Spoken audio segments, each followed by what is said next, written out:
ನಮಸ್ಕಾರ. ನಾನು CP ರಂಗನಾಥ್. ಪ್ರೀತಿಯ ಮಕ್ಕಳೇ, ನೀತಿಕತೆ ಸಂಖ್ಯೆ 225. ಇವತ್ತಿನ ಕತೆ ರಾಣಿ ಪದ್ಮಾವತಿ. ಬರೀ ರಾಜರ ಕತೆ ಕೇಳ್ತಿದ್ದೀವಿ, ಇದೇನಿದು ರಾಣಿ ಕತೆ ಅಂತೀರಾ? ಅದೇ ವಿಶೇಷತೆ. ಯಾರೀ ರಾಣಿ ಪದ್ಮಾವತಿ? ನಾವೇನು ರಜಪೂತ್ರಲ್ಲಿ ಮೇವಾರ, ಅದರ ರಾಜಧಾನಿ ಚಿತ್ತೂರು.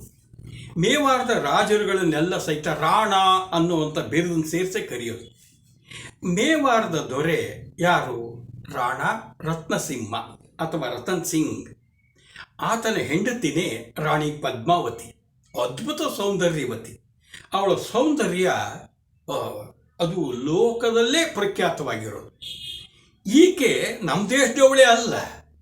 ಇವಳು ಎಲ್ಲಿ ಹುಟ್ಟಿದ್ದು? ಸಿಂಹಳ ದೇಶದಲ್ಲಿ. ಸಿಂಹಳ ದೇಶದಲ್ಲಿ ಗಂಧರ್ವ ರಾಜ ಅಲ್ಲಿ ರಾಜನಾಗಾಳ್ತಿದ್ರೆ ಅವನ ರಾಣಿ ಚಂಪಾವತಿ. ಗಂಧರ್ವ ಸೇನ ಮತ್ತು ಚಂಪಾವತಿ ಇವರ ಮಗಳೇ ಯಾರು?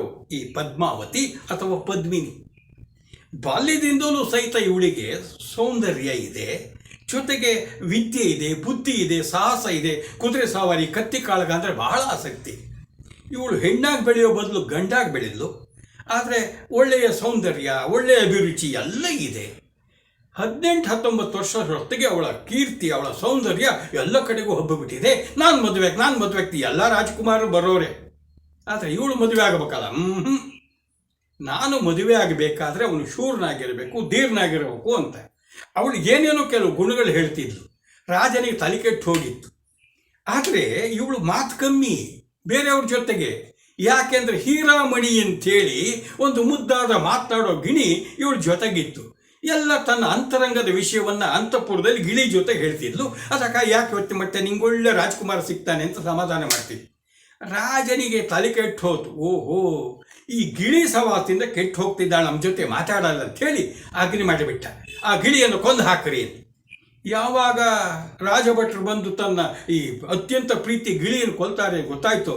ಹೀರಾಮಣಿ, ಹೋಗು, ನಿಂಗೆ ಒಳ್ಳೇದಾಗಲಿ, ಅರಮನೆಯಲ್ಲಿ ಇರಬೇಡ, ಎಲ್ಲರೂ ದೂರ ಹೋಗು, ಬದುಕು ಅಂಥೇಳಿ ಅದನ್ನು ಹಾರಿಬಿಟ್ಲು. ಅದು ಹಾರ್ಕೊಂಡು ಹೋಗಿಬಿಟ್ಟ. ಅದು ಗಿಳಿ ಮರಿಯಾದರೂ ಸಹಿತ ಅಕ್ಕನ ಬಗ್ಗೆ, ಯಜಮಾನಿ ಬಗ್ಗೆ ಭಾಳ ಪ್ರೀತಿ ಕಾಳ್ಕಳಿ. ಅದು ಸಮುದ್ರ ಆಟ್ಕೊಂಡು ಎಲ್ಲಿ ಬಂದಿರೇ ನಮ್ಮ ಭಾರತ ದೇಶಕ್ಕೆ ಬಂತು. ಅದು ಹಾರ್ಕೊಂಡು ಎಲ್ಲ ಕಡೆಗೂ ಸಹಿತ ಹುಡುಕ್ತಾ ಇದೆ. ಏನನ್ನ? ಕಾಳನ್ನ, ಹಣ್ಣನ್ನ, ಗಂಡನ್ನ. ಯಾರಿಗೆ? ರಾಣಿ, ಆ ರಾಜಕುಮಾರಿ ಪದ್ಮಾವತಿಗೆ ಸೂಕ್ತ ಗಂಡು ಯಾರು? ಹುಡುಕೊಂಡು ಇವನು ಚಂದಿಲ್ಲ, ಇವನು ಹೇಳಿ ಅಂತ ಬಂದು ಎಲ್ಲಿ ಬಂತು? ಚಿತ್ತೂರಿಗೆ ಬಂತು. ಚಿತ್ತೂರಿನ ರಾಜ ಯಾರು? ರಾಣ ರತ್ನಸಿಂಹನನ್ನು ನೋಡ್ತು. ಆಹಾ, ಏನು 6 ಅಡಿ ಎತ್ತರ, ಬಲಿಷ್ಠ ಮೈಕಟ್ಟು, ಶೂರ, ಧೀರ, ಉದಾರಿ, ಅದೆಲ್ಲ ನೋಡಿ ಭಾಳ ಇಷ್ಟ ಆಯಿತು. ಗಂಡು ಅಂದರೆ ಇವನೇ, ನಮ್ಮ ರಾಜಕುಮಾರಿಗೆ ಸರಿಯಾದ ಜೊತೆ ಅಂಥೇಳಿ ರಾಜ ಇದ್ದಾಗ ಅವನ ಅಂತಃಪುರಕ್ಕೆ ಹೋಗಿ ಎದುರುಗಡೆ ಕೂತ್ಕೊಂಡು ಮಧುರವಾಗಿ ಮಾತನಾಡ್ತು. ಓಹೋ, ಏನಿದು? ಹಿಂದೆ ನಳಮಹಾರಾಜ ದಮಯಂತಿಗೆ ಏನು ಸಹಾಯ ಮಾಡ್ಲಿಕ್ಕೆ ಬಂದಿದೆಯಲ್ಲ, ನೀನು ಯಾರು ಅಂದಾಗ ಅವಾಗ ಬಂದಿದ್ದ ಹಂಸ, ನಾನು ಗಿಳಿ ಅಂತ ಹೇಳ್ತು. ನೋಡು, ರಾಜಕುಮಾರಿ ಇದ್ದಾಳೆ ಎಲ್ಲಿ? ಸಿಂಹಳ ದೇಶದಲ್ಲಿ. ಪದ್ಮಿನಿ ಅಂತ ಅವಳ ಹೆಸರು. ಎಷ್ಟು ಚಂದ ಇದ್ದಾಳೆ ಗೊತ್ತಾ? ನೀನು 6 ಅಡಿ ಇದ್ದರೆ ಅವಳು 5.5 ಅಡಿ ಎತ್ತರ ಇದ್ದಾಳೆ.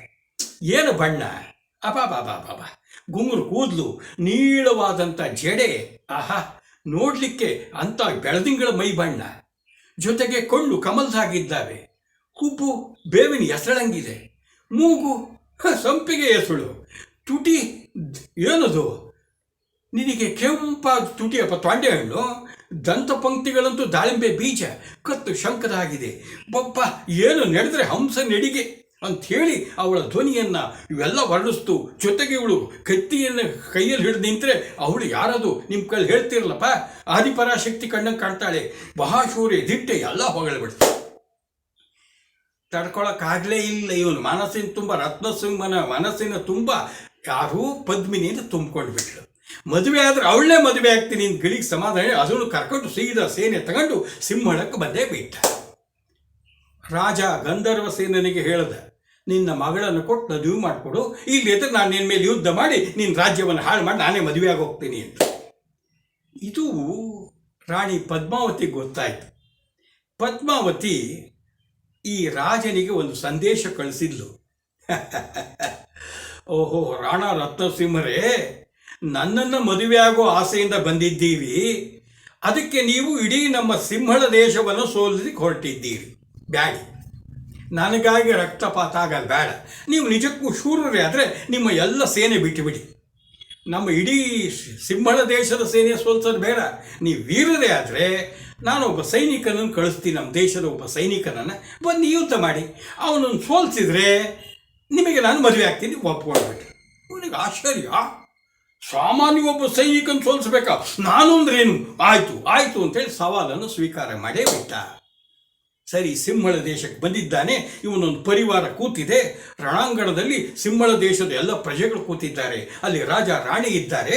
ಏನು ಒಬ್ಬ ಮುಸುಕಿನ ವ್ಯಕ್ತಿ ಬಂದ.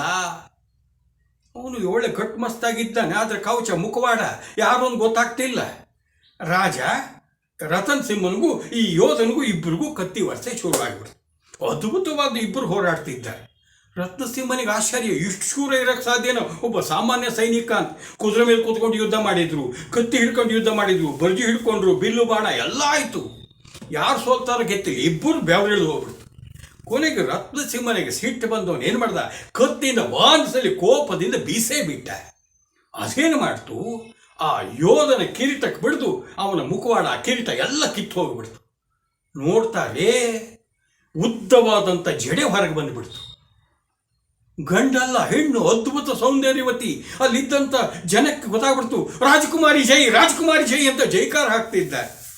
ಇದುವರೆಗೂ ಸಹಿತ ಸೈನಿಕನ ವೇಷದಲ್ಲಿ ಯುದ್ಧ ಮಾಡಿದ್ದು, ಅದ್ಭುತ ಪರಾಕ್ರಮ ತೋರಿದ್ದು ಬೇರೆ ಯಾರೂ ಅಲ್ಲ, ರಾಜಕುಮಾರಿ ಪದ್ಮಾವತಿ.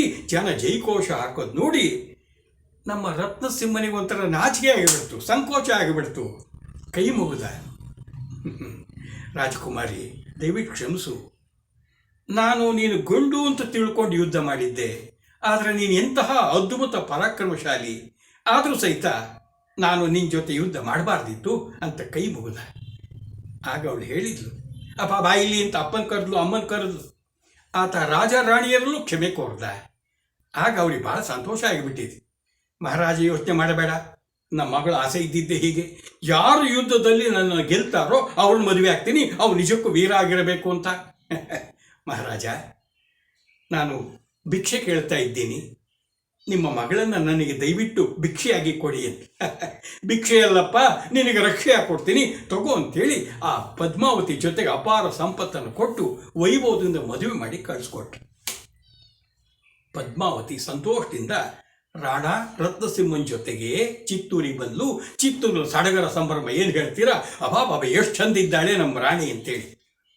ಈಗ ಇಲ್ಲಿ ಪದ್ಧತಿಗೆ ಹೊಂದ್ಕೊಂಡು ಬಿಟ್ಲು. ಅವರು ಕ್ಷತ್ರಿಯರ ರಜಪೂತ್ ಪದ್ಧತಿಗೆ ಹೊಂದ್ಕೊಂಡಿದ್ದಾಳೆ, ಎಲ್ಲರ ಕಣ್ಮಣಿಯಾಗಿದ್ದಾಳೆ, ಸುಖದಿಂದ ಸಂಸಾರ ಮಾಡಿಕೊಂಡಿದ್ದಾರೆ. ಇಲ್ಲೇನಾಗಿಬಿಟ್ಟಿದೆ, ಒಬ್ಬ ರಾಜಪುರೋಹಿತ ರಾಘವ ಚೈತನ್ಯ ಅಂಥೇಳಿ, ಅವನು ಸಂಗೀತಗಾರನು ಹೌದು, ವಾಮಾಚಾರ ಮಾಡೋದು ಗೊತ್ತಾಗಿ ರಾಜ ತುಂಬ ನಂಬಿದ್ದ. ಈ ವಾಮಾಚಾರ ಮೋಸ ನಂಬಿಕೆ ಇರಲಿಲ್ಲ, ಹಾಗಾಗಿ ಅವನು ರಾಜದ್ರೋಹ ಆರೋಪದ ಮೇರೆಗೆ ಅವನಿಗೆ ಹೊರಗೆ ಓಡಿಸೇ ಬಿಟ್ಟ. ಈತನಿಗೆ ಸಿಟ್ಟು ಬಂದುಬಿಡ್ತು, ರಾಜ ನನಗೆ ಅವಮಾನ ಮಾಡಿದ್ದಾನೆ, ಈ ರಾಜನನ್ನು ಸರ್ವನಾಶ ಮಾಡಬೇಕು, ರಾಜ್ಯ ಹಾಳು ಮಾಡಬೇಕು ಅಂತ ಹುಡ್ಕೊಂಡು ಹೋಗ್ತಾ ಇದ್ದ. ಎಲ್ಲಿಗೆ ಹೋದ ಅಂದರೆ ದೆಹಲಿಯ ಸುಲ್ತಾನ ಅಲ್ಲಾವುದ್ದೀನ್ ಖಿಲ್ಜಿಯ ಹತ್ರ ಹೋದ. ಅಲ್ಲಾವುದ್ದೀನ್ ಖಿಲ್ಜಿ ತನ್ನ ಸ್ವಂತ ಸೋದರ ಮಾವ ಜಲಾಲುದ್ದೀನ್ ಖಿಲ್ಜಿಯನ್ನು ಕೊಲೆ ಮಾಡಿಸಿ ಸಿಂಹಾಸನಕ್ಕೆ ಬಂದವನು. ಅವನ ಮಗಳನ್ನೇ ಮದುವೆ ಆಗಿದ್ದಾನೆ. ತಮ್ಮ ಮಾವನ್ನೇ ಕೊಂದು ಅಧಿಕಾರಕ್ಕಾಗಿ ಸಿಂಹಾಸನಕ್ಕೆ ಬಂದಿರೋ ಮಹಾಕ್ರೂರಿ, ಕಪಟಿ, ಮೋಸಗಾರ, ಕುಹಕಿ. ಅವನತ್ರ ಹೋಗಿ ಈತ ಅವನ ಸಂಗೀತ ಹೇಳಿ ಅವನನ್ನು ಮೆಚ್ಚಿ ರಾಣಿ ಪದ್ಮಿನಿಯ ಸೌಂದರ್ಯವನ್ನು ವರ್ಣಿಸಿಬಿಟ್ಟ.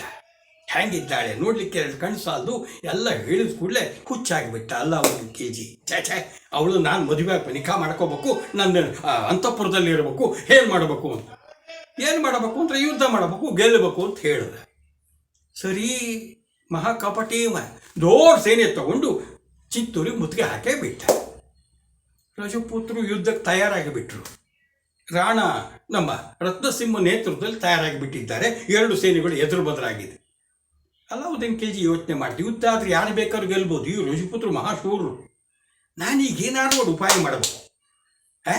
ಮೊದಲು ರಾಣಿ ನೋಡಬೇಕು, ಅವಳು ಸೌಂದರ್ಯ ಹುಚ್ಚಾಗಿ ಬಿಟ್ಟಿದ್ದೀನಿ, ಮಾಡ್ತೀನಿ. ಇವರೆಲ್ಲ ಒಂದು ರೀತಿಯಲ್ಲಿ ಭಾವನಾತ್ಮಕ ಯೋಚನೆ ಮಾಡ್ತಾರೆ ಅಂಥೇಳಿ ಒಬ್ಬ ದೂತನ್ನ ಒಂದು ಪತ್ರ ಕೊಟ್ಟು ಕಳಿಸ್ದ.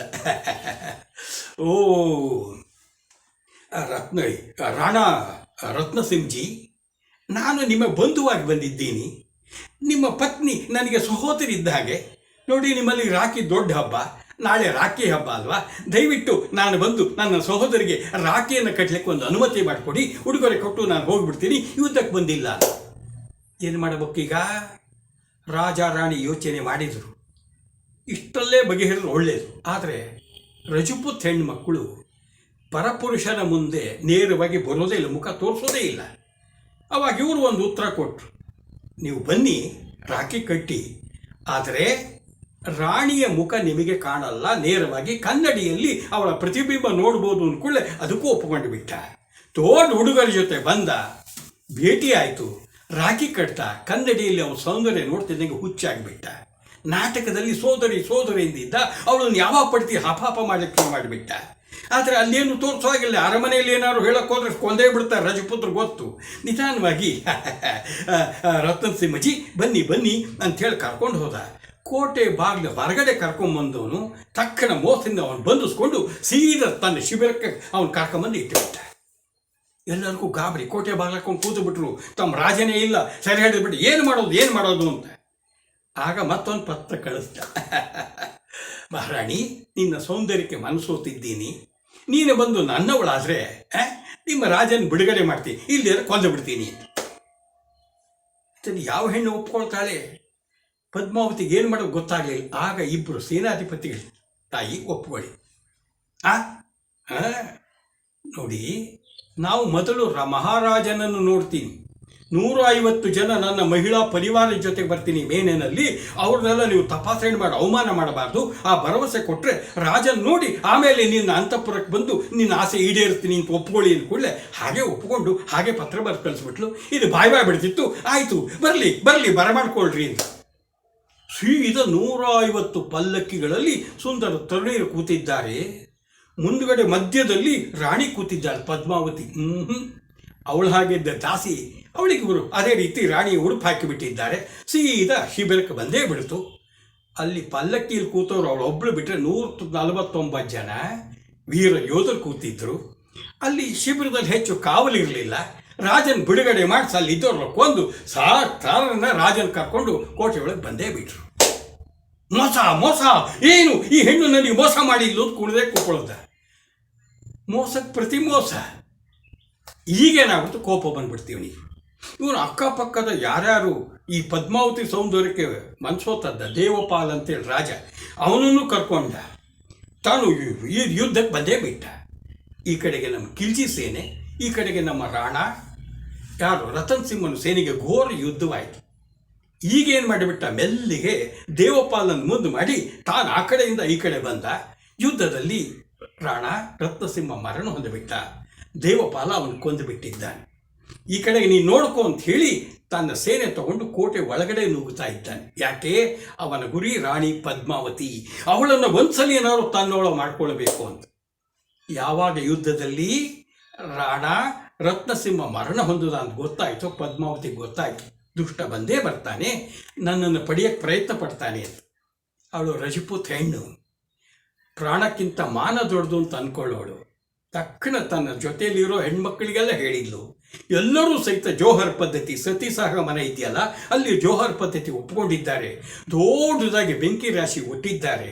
ಎಲ್ಲರೂ ಸಹಿತ ದೇವರನ್ನು ಪೂಜೆ ಮಾಡಿಕೊಂಡವರು ಮುಂದಿನ ಜನ್ಮದಲ್ಲಾರು ನಮ್ಮ ಗಂಡನ ಜೊತೆಗೆ ಮತ್ತೆ ಬಾಳ್ಲಿಕ್ಕೆ ಅವಕಾಶ ಕೊಡು ಅಂತೇಳಿ ಎಲ್ಲ ಬೆಂಕಿಗೆ ಹಾಕ್ಕೊಂಡು ಬಿಟ್ರು.